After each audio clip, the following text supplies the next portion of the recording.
Relax your eyes. That which is meant for you does not require hyper-alert vision, scarcely seeking and afraid of missing the opportunity. Relax your ears. Most of the sounds and words are irrelevant or worse, and those that are valuable, like birds, water, wind, a whisper of love, are very soft and don't require alert and strain to hear. Relax your throat. Firstly, nobody is listening. Secondly, in places where you are meant to be heard, you won't have to strain and force your voice. Relax your heart. Humans make up the world. Humans just like you. You have nothing to prove, as nobody is above you, and you don't have to earn or deserve your place. Hierarchy is imaginary, respect is internal, grades are labels. Nobody knows what they're doing, and anyone claiming different is pretending. Relax your hips. Contrary to the world, sex is not the foundation of love, worth, ability, status. It is a sacred energy, sacred exchange. It is yoga for two. It is couple breathwork. It is a practice of soul dancing. Release the tension that you need to be sexual in any way society presents it, and ease into whatever way is yours. Relax your instincts. Your primal self will take over when you are in danger, whether you think you're prepared or not. And the more relaxed you are, is actually the better you can listen and respond with the instincts. Constant alertness is exhausting. Graze the grass and gaze at the sky. Relax your diaphragm and emotional solar plexus. The world is in the emotional dark age, and everyone is drugged almost all the time. Everyone breathes over 15 times per minute and are unaware. Accept that you will feel it and then release it by washing it away with your own wave of sadness. Take time alone to breathe fully and reset your emotional body and rhythm. Release time. Observe the chaos. Observe the stimulating, never-ending drugged race in front of you. Take a deep, slow breath into your bones and know you are eternal and nature doesn't rush. The pressure will always be there, and you will always be there, above it. Relax your senses. Drop the alertness and scanning. You are not going to miss out on anything.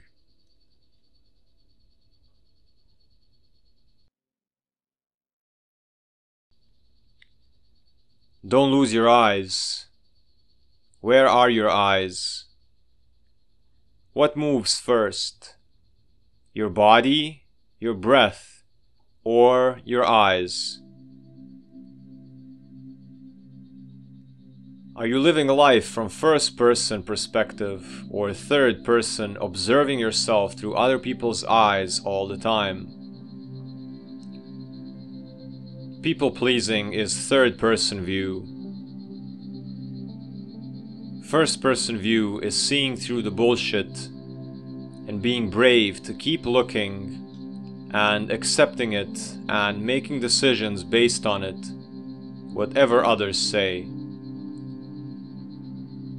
This was very hard to accept, as so much of my identity was third-person view. Triggers are events that happen because you are pretending to be less smart and unaware and irresponsible than you know you are capable of. and you are looping and trying to stay in the lower reality. And it's rejecting you. It's exiling you, as life knows what you have outgrown and you cannot fake it. It's like you graduated college and you go back to preschool and you try to blend in and pretend you are unable to make your own choices or wipe your own butt. It is painfully obvious, and that reality will reject you. So what is happening is, somewhere down the line you have outgrown and matured further than a point you are willing to accept. Because that might mean you became a sage at 7 years old due to trauma, and you had to skip childhood and adolescence and go straight into shadow work shaman, while the rest of the world plays around unconsciously, not worrying about much of anything. Or that might mean that for years now you have been trying to find fun and excitement and purpose and connection in all the old places, and they are barren and empty for you. However, you cannot accept you have actually moved on long ago. It is your inner child that wants to go back and experience those innocent moments a little longer, because it was robbed of them. Every time I am at this threshold, well, the world is saying, alright, you dragged this on long enough. It's done now. Rip the band-aid off in one quick move. It's practically hanging by a thread.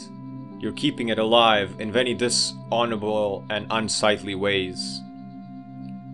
Every time this happens, I feel intense weakness and fear, whether I'm prepared for this level of maturity, responsibility, adulthood, discernment, and ultimately strength.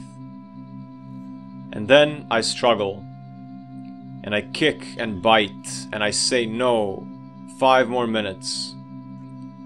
And then it flips. And after it flips, the edge that I gain feels so familiar and so good that I laugh at all my self-doubt and fear, and I always say, what was I afraid of? This version and part of me was there all along, behind the veil, observing. Not speaking is my default. Losing the hero-savior identity and trying to prove. Trying anything versus just living and seeing what happens. Faking laughing, wonder and excitement to be accepted. If that goes, how much of myself is left? No God in the flesh above me, no authority, no parents as gods, no idols. Who am I then? Not polite, mostly not interested, nothing is funny, and who is even listening? When I accepted that I'm smarter than the vast majority of people, and more importantly same or even more competent than most of my idols and heroes and people that I put on a pedestal trying to make proud, it changed my eyes. It changed the way I now look at the world. The direction of my gaze changed from looking from the outside in to looking out and discerning based on what I know, feel, and see. Now, I don't see myself from the third-person viewpoint anymore, maybe for the first time in my life. Now I look out in first person, because all my heroes have failed, and there is nobody out there to validate me anyway, as 99% of population is barely there, running around being a hazard for themselves and everyone around them. Now I look out with eyes of discernment, as if everything I ever felt and saw and knew I know to be true, because it is. Because my intuition was never wrong. The only thing that was off was me believing everyone else. This was so hard to evolve into, because so much of my identity and expressions and speech and laughing and posture and everything was pretending and people pleasing and acting stupid to accommodate the level of people I was around to fit in. It never worked. I just lost myself.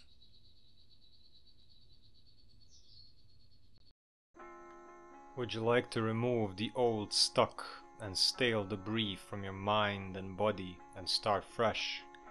Mind liberator, writer of new stories, bridge and gateway for new timelines available to you. Slowing down, unplugging from the pressure, primal body intuition, activating your best genes, opening up to trust and abundance.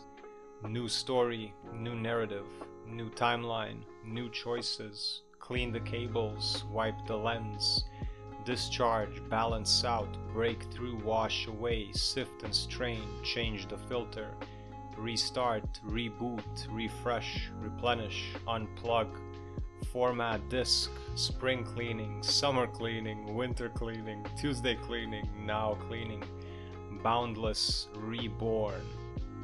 Check out the description for more information about this.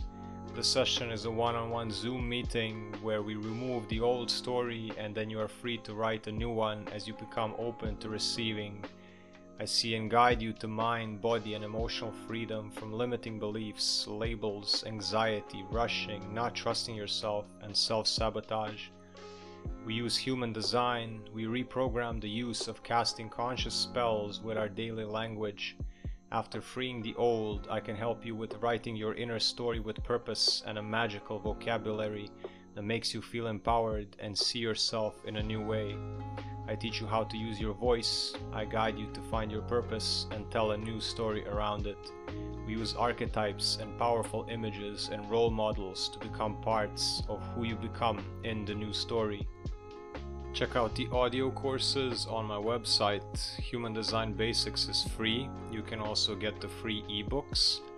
Other than that, Human Design Intermediate, Advanced, Projector Masterclass, and Elemental Balancing.